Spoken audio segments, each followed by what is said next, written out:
talking about part-time pay, those wages have been depressed for so long that UPS has profited and the IBT has allowed it. It wasn't until 2013 when they moved the starting rate.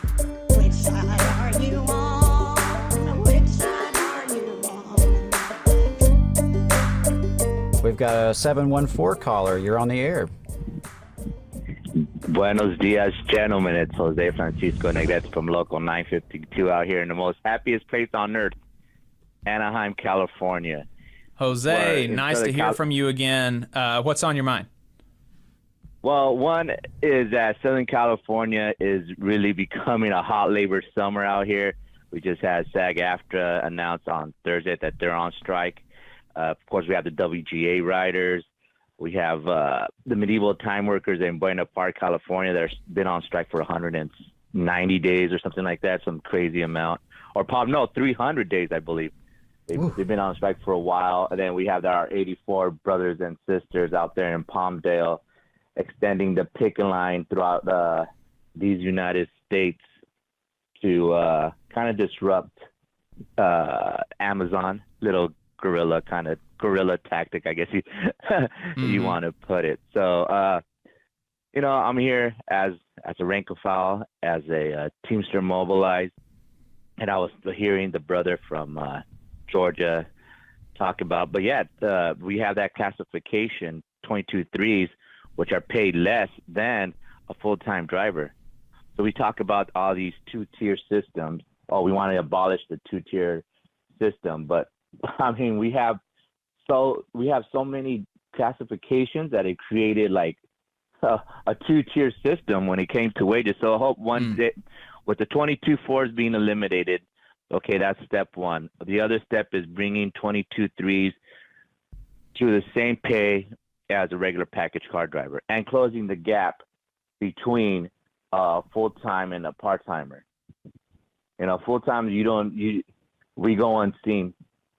And I work in the twilight, so I work from, in the evening shift. We start around as early as maybe 5 sometimes till as late as like 6:45. Mm-hmm. And you get a bunch of volume in that short amount of window. And you're just getting, your especially if you're on the load side, unloading to a trailer that's going to be sent into respective parts of this country.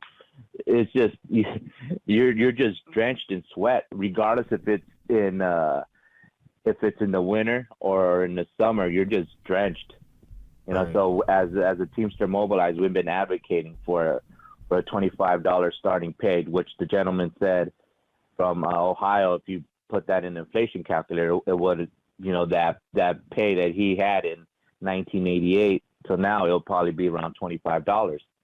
And so we're advocating for that. We're advocating for the creation of more 22-3 jobs, because our only path to go into full-time shouldn't be driving.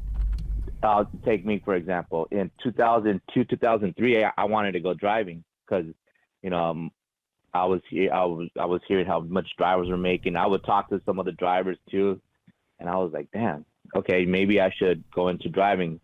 And I remember, because back then everything was stick, everything was automatic, everything was stick. So I really didn't know how to drive stick. So I had a car washer, bring me in like an hour early. He'll meet me in like an hour early. He could take me to the yard outside where we have our trailers to move our trailers around, and he would teach me how to drive stick. So I learned, and then my time came to take the class.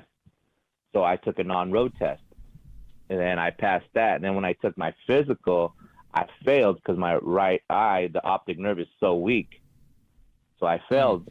And I remember going to HR, and HR is like, well, you can't go driving because of your right eye. I'm like, yeah, but, the DMV gave me a license. So that's probably a little bit more important than having to, being able to go to the driving class.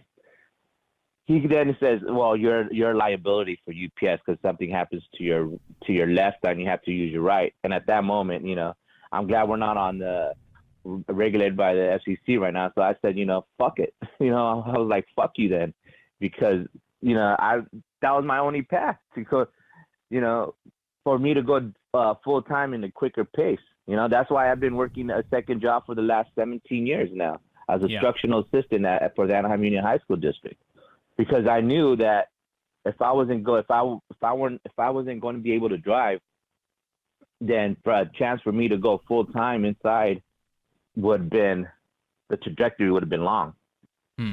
Finally this year I got offered one, but it was from midnight to 8:30. I was like, I really can't take it because my son, he's going to start high school next year. Well, in August at Anaheim High School. I was like, I really can't do it, But I mean, I love my morning job as well. I love working with students and helping students out. But I mean, I had to wait 24 years to be asked to get a full-time position there. That doesn't have to do with driving.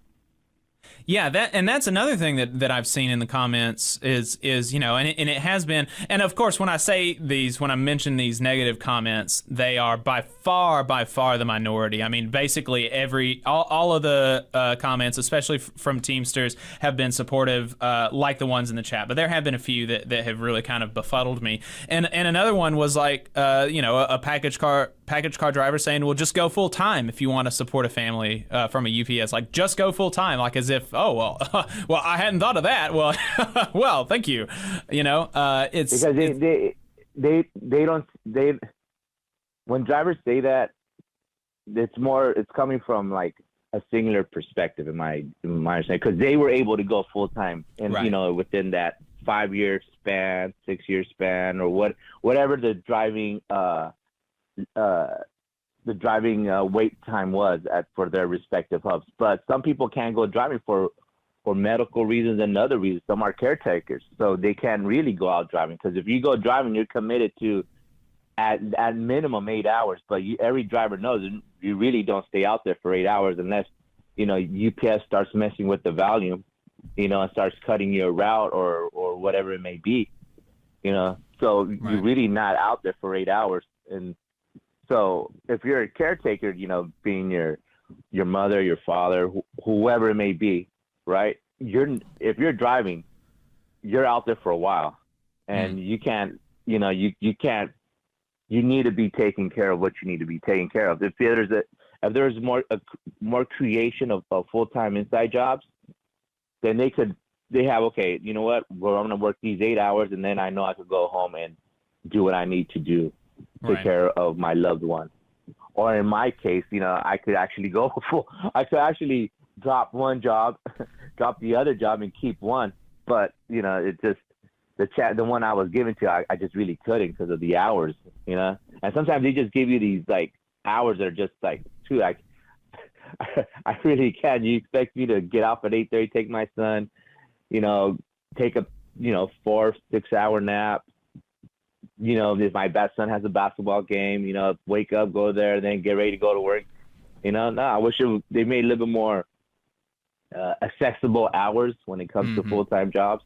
But they do, but you just have to wait for somebody to retire. And then sometimes you have to go up against the driver, because it's easier for UPS to keep a driver in that full-time position, right? Because if you switch from a driver to a 22-3, there's no hit for UPS. You're still paying, now the pay will probably be the same. The medical benefits will still be, contributions going to be the same. So UPS really doesn't lose anything on that ground. But when you go from part-time to full-time, that's where UPS kind of takes the hit, because now you're going from a certain wage, right? For example, 17 something. So now, I think it's 21. You start off with 25. You start off to drive. And then, every year you get bumped up to a higher rate until you hit your 4th year, which you'll be at top rate, which is 42, 41, I believe. And then your contribution is way different, right? Because you're not contributing to a part-time pension. Now you're contributing to a full-time pension. So it's easier for UPS, to have those tiers, if you want to call it, to qualify to go like a full-time, like a 22-3, because you have to give them to, for example, for a combo job, you have to give them to a combo job person first, and then a driver with 15 years, then last a part-timer. And we've allowed that. We have allowed that hierarchy to exist at UPS, talking about the IBT, the Teamsters. We've allowed that to happen, and we shouldn't have. And Yep. you know, and talking about part-time pay, those wages have been depressed for so long that UPS has profited, and the IBT has allowed it. It wasn't until 2013 when they moved the starting rate. Sorry, they moved the starting rate, and then 2018 they did the same thing, but you went from $8.50 to $15.50, $7. Okay, that's cool when you were starting, like in 2013, 2014, something like during that period. But if you started in 98 or 88, you're seeing just a $7 increase of pay because UPS with the permission of the IBT allowed this to happen. Yeah. And part-timers cannot be suffering this anymore. We need to come together as part-timers and say, you know what, enough is enough. You need to pay us a thriving wage. And that's what Teamster Mobilize is advocating for, and we're pushing for. Thanks for the call, Jose. Appreciate it. No problem. Thank you, gentlemen, for having your show. That's awesome to have it. Awesome being able to do it. Really enjoy it. Yeah, appreciate you. You just saw a clip from the Valley Labor Report. We are live every Saturday morning from 9:30 a.m. till 12:30 p.m. And we pride ourselves on keeping all of our content free to everybody so that we can talk to as many working folks as possible. If you support the work that we're doing, you think that it's important, you think that it's good, then consider making a monthly contribution to the project, and you can do that on our website, tvlr.fm.